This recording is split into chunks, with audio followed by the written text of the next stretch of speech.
ISIR-NET June 2025 ഫിസിക്സിന്റെ question paper analysis ആണ് നമ്മൾ ഇന്ന് ചെയ്യുന്നത്. എക്സാം കഴിഞ്ഞ് എക്സാമിന്റെ റെസ്പോൺസ് ഷീറ്റും ആൻസർ കീ ഒക്കെ ഇപ്പോൾ ഒഫീഷ്യലി അപ്ഡേറ്റഡ് ആണ്. സോ എല്ലാവർക്കും ഉള്ള ഒരു ഡൗട്ട് ആണ് കട്ട് ഓഫ് എങ്ങനെയാണ്, ക്വസ്റ്റ്യൻസ് എങ്ങനെയായിരുന്നു, ഈസി ആണോ മോഡറേറ്റ് ആണോ എന്നൊക്കെ ചോദിച്ചിരുന്നു. ഇനിയിപ്പോ ഡിസംബർ എക്സാം വരാൻ പോവാണ് അല്ലെ.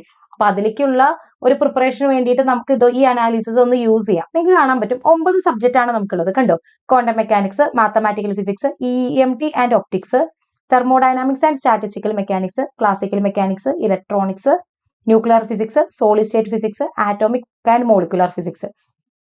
ചോദിച്ച നമ്പർ ഓഫ് ക്വസ്റ്റ്യൻസ് ആണ് ഇപ്പുറത്ത് എഴുതിയിരിക്കുന്നത്. ക്വാണ്ടം മെക്കാനിക്സ് ഇന്ന ഭാഗം എന്ന് ഞാൻ പറയുന്നില്ല. അതായത് നമുക്ക് part A, part B, part C ഉണ്ട്. So part A of course കുറച്ച് ഈസി ആയിരുന്നു, ഈസി ടു മോഡറേറ്റ് ആയിരുന്നു. പാർട്ട് ബിയിലും പാർട്ട് സിയിലാണ് നമ്മുടെ പേപ്പർ, ഫിസിക്സ് പേപ്പേഴ്സിന്റെ ക്വസ്റ്റ്യൻസ് ഉള്ളത്.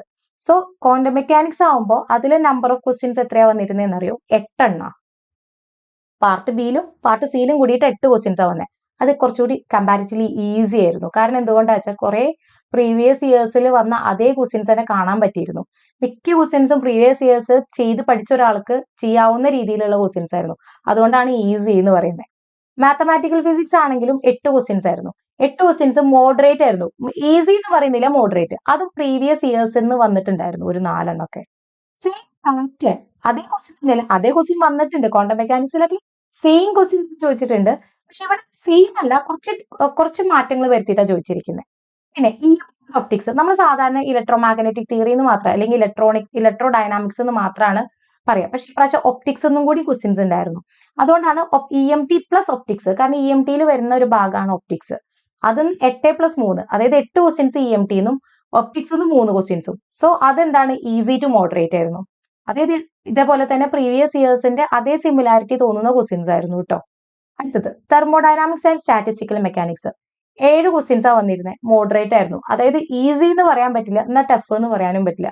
ഇക്വേഷൻസ് അത്യാവശ്യം അറിയൂച്ച. അപ്പൊ ഐസിക് മോഡലിന്റെ ഒക്കെ ഒരു ഇക്വേഷൻ നമുക്ക് അറിയാം, അല്ലെങ്കിൽ ഒരു എൻസംബിളിൽ നമ്മളിപ്പോ ഒരു ഫെർമി ഡിറാക് ഡിസ്ട്രിബ്യൂഷന്റെ ഇക്വേഷൻ നമുക്ക് അറിഞ്ഞാൽ ചെയ്യാവുന്ന രീതിയിലായിരുന്നു.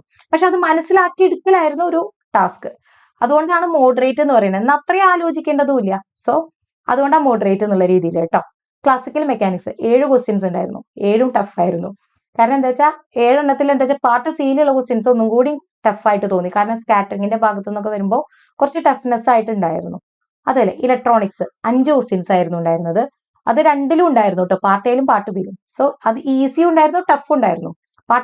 പാർട്ട് ബിയിൽ വന്ന ക്വസ്റ്റ്യൻസ് കുറച്ച് ടഫായിരുന്നു. അതുകൊണ്ടാണ് ഈസി ആൻഡ് ടഫ് എന്ന് പറയുന്നത്. ന്യൂക്ലിയർ ഫിസിക്സിൽ 3 ക്വസ്റ്റ്യൻസ് ആ വന്നിരുന്നത്. 3 ക്വസ്റ്റ്യൻസിൽ ഒരെണ്ണം ഈസി ആയിരുന്നു, ഒരെണ്ണം മോഡറേറ്റ് ആയിരുന്നു, ഒരെണ്ണം ടഫ് ആയിരുന്നു. പാർട്ട് സിയിലാണ് ന്യൂക്ലിയർ ഫിസിക്സ് വരിക. അപ്പോ ഒരു ക്വസ്റ്റ്യൻ വളരെ എളുപ്പമായിട്ടാണ് തോന്നിയിരുന്നത്. കാരണം നമുക്ക് അത്യാവശ്യം കോൺസെപ്റ്റ് അറിഞ്ഞു കഴിഞ്ഞാൽ ഡയറക്ട്ലി നമുക്ക് ചെയ്യാവുന്നതായിരുന്നു. ഈ ടഫ് ക്വസ്റ്റ്യൻ കുറച്ച് ചിന്തിക്കേണ്ട ഒരു ക്വസ്റ്റ്യൻ ആയിരുന്നു കേട്ടോ. ഓക്കെ. അതുപോലെ സോളിഡ് സ്റ്റേറ്റ് ഫിസിക്സിൽ നിന്ന് 2 ക്വസ്റ്റ്യൻസ് ആയിരുന്നു. ഒരെണ്ണം ഈസി, ഒരെണ്ണം ടഫും. അതുപോലെ ആറ്റോമിക് ആൻഡ് മോളിക്കുലർ ഫിസിക്സിൽ നിന്ന് 4 ക്വസ്റ്റ്യൻസ് ആ വന്നത്. അതെങ്ങനെയാ വെച്ചാൽ 3+1 വന്നിരിക്കുന്നത്. Easy to moderate. കാരണം അതും അതേ ഒരു പ്രീവിയസ് ക്വസ്റ്റ്യൻസിന്റെ ഒരു പാറ്റേണിലാണ് വന്നത്. അതുകൊണ്ടാണ് easy to moderate.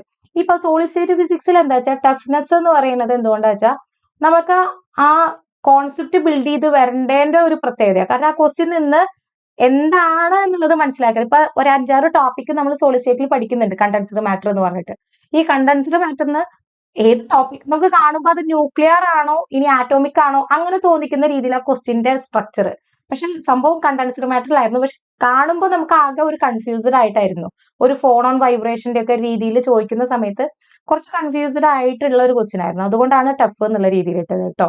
So overall 55 questions ആയിരുന്നു നല്ലതായിട്ടുണ്ടായിരുന്നത്. മീൻസ് നമുക്ക് ചെയ്യാവുന്ന 55 ക്വസ്റ്റ്യൻസ് അതിൽ കുഴപ്പമില്ലാത്ത രീതിയിൽ ഉണ്ടായിരുന്നു. സോ അതിന്റെ ലെവൽ എന്ന് പറയുന്നത് മോഡറേറ്റ് ലെവലായിരുന്നു എക്സാം.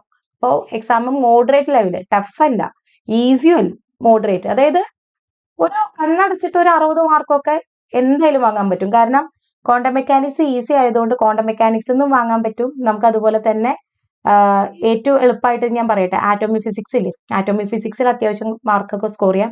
ന്യൂക്ലിയർ ഫിസിക്സിൽ നിന്ന് 1 മാർക്ക് സ്കോർ ചെയ്യാൻ പറ്റും. ഇലക്ട്രോണിക്സിൽ നിന്ന് 2 ക്വസ്റ്റ്യൻസ് സ്കോർ ചെയ്യാൻ പറ്റിയിരുന്നു. അതായത് അത്യാവശ്യം നമുക്ക് കട്ട് ഓഫിനേക്കാളൊക്കെ നല്ല രീതിയിൽ ഒരു 10, 30 ഒന്നും പഠിക്കാത്ത ഒരാൾക്ക് ഒരു 30-35 മാർക്കൊക്കെ എന്തായാലും സ്കോർ ചെയ്യാൻ പറ്റും. അതുകൊണ്ടാണ് മോഡറേറ്റ് എന്ന് പറയുന്നത്. ഒന്നും പഠിക്കാതെ അത്യാവശ്യം ബിൽഡിംഗ് മാത്രം, അതായത് ക്വസ്റ്റ്യൻസ്, ഇക്വേഷൻസ് ബേസിക്, അതായത് ഇക്വേഷൻ പഠിച്ചു കഴിഞ്ഞ് പോകുന്ന ആളുകളുണ്ടല്ലോ, അത്രയും ഡീപ്പായിട്ട് പഠിക്കാതെ സിസ്റ്റമാറ്റിക് ആയിട്ട് പഠിക്കാതെ ചുമ്മാ ഒന്ന് എഴുതി നോക്കാന്ന് പറഞ്ഞ ആൾക്കും കണ്ടു കഴിഞ്ഞാൽ ഓക്കെ, അല്ലെങ്കിൽ പ്രീവിയസ് ഇയേഴ്സ് നോക്കിയ ആൾക്കാർക്ക് എന്താ വെച്ചാൽ ഓക്കെ എന്ന് പറഞ്ഞിട്ട് ചെയ്യാവുന്ന ഒരു പേപ്പർ ആയിരുന്നു. സോ നമുക്ക് അതിന്റെ കട്ട് ഓഫ് ഒന്ന് നോക്കി നോക്കാം. കട്ട് ഓഫ് വരുന്നത് എന്താ വെച്ചാൽ ജനറൽ കാറ്റഗറി JRF കിട്ടണമെങ്കിൽ ഒരു 102 മാർക്ക് വേണം. നെറ്റ് ഒരു 90 മാർക്കിന്റെ ഉള്ളിൽ, 88 തൊട്ട് 90ന്റെ ഉള്ളിൽ നമുക്ക് എക്സ്പെക്ട് ചെയ്യാം.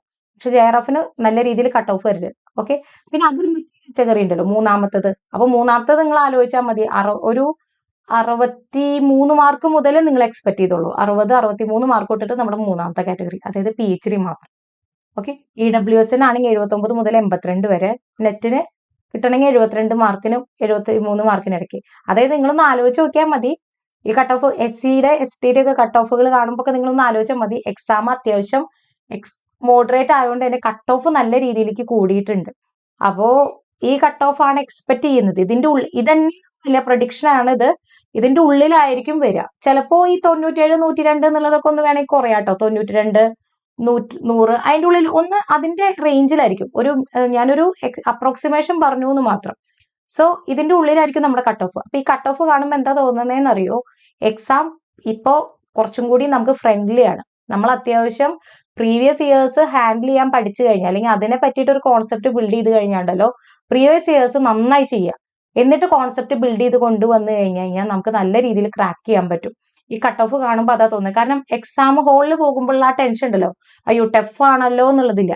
കാരണം നിങ്ങൾക്ക് ഈ പാറ്റേൺ കാണുമ്പോൾ തന്നെ മനസ്സിലായി, ക്വാണ്ടം മെക്കാനിക്സ് ഒക്കെ ഈസി, അല്ലെങ്കിൽ മാത്തമാറ്റിക്കലൊക്കെ ഒരു മോഡറേറ്റ് എന്ന് പറയുകയാണെങ്കിൽ ആലോചിച്ച് നോക്കിക്കോളാം. എക്സാംസിന്റെ ക്വസ്റ്റ്യൻസ് ഒന്നും കൂടി ഫ്രണ്ട്ലി ക്വസ്റ്റ്യൻസ് ആവാൻ തുടങ്ങി. നമ്മളൊന്ന് പഠിച്ചെടുക്കേ വേണ്ടൂ, അല്ലെങ്കിൽ ആ ഇക്വേഷൻസ് ഒന്ന് പഠിച്ചെടുക്കേ വേണ്ടൂ. അപ്പോൾ നമുക്ക് എന്താ വെച്ചാൽ ഡിസംബറിലെ എക്സാമിന് നമുക്ക് ഇതേ പാറ്റേണിൽ ഇതേ റേഞ്ചിൽ തന്നെ ആയിരിക്കും ഡിസംബറിലും ഉണ്ടാവുക. കാരണം ഇപ്പൊ ത്രൂ ഔട്ട് 2 പ്രാവശ്യം നടന്ന എക്സാമിന് ഇതേ കട്ട് ഓഫാണ് നിൽക്കുന്നത്. അതായത് ഇപ്പോ കഴിഞ്ഞ ഫെബ്രുവരിയിൽ കഴിഞ്ഞ എക്സാമിന്റെയും ഇപ്പൊ ജൂണിൽ കഴിഞ്ഞതും ഏകദേശം ഈ ഒരു ഒറ്റ പാറ്റേണിലാണ് നിൽക്കുന്നത്.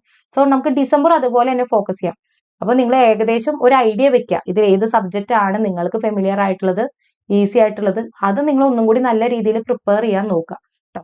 അപ്പോൾ 2025 ജൂണ് റിസൾട്ട് പ്രതീക്ഷിച്ചിരിക്കുന്നവർക്ക് ഇതിന്റെ ഉള്ളിലാണ് കട്ട് ഓഫ് എങ്കിൽ നിങ്ങൾ ഓഫ് കോഴ്സ് നിങ്ങളൊന്ന് നോക്കുക. അല്ലെങ്കിൽ നിങ്ങളുടെ മാർക്ക് ഇതിന്റെ ഉള്ളിലാണെങ്കിൽ, ഇത് മാർക്കാണ് ഇതിന്റെ ഉള്ളിലാണെങ്കിൽ നിങ്ങൾ ഇത് ഏത് കാറ്റഗറി ആണോ നിങ്ങൾക്ക് അതിൽ ക്വാളിഫൈഡ് ആവാൻ പറ്റും. അല്ലെങ്കിൽ നിങ്ങൾക്ക് ഒരു ഐഡിയ കിട്ടും, ഓക്കെ നിങ്ങളുടെ മാർക്കിനോട് അടുത്തുണ്ടോ അതോ നിങ്ങളുടെ മാർക്കാണോ ഇത് എന്നുള്ളതൊക്കെ ഒന്ന് അനാലിസിസ് ചെയ്ത് നോക്കുക. ഓക്കെ.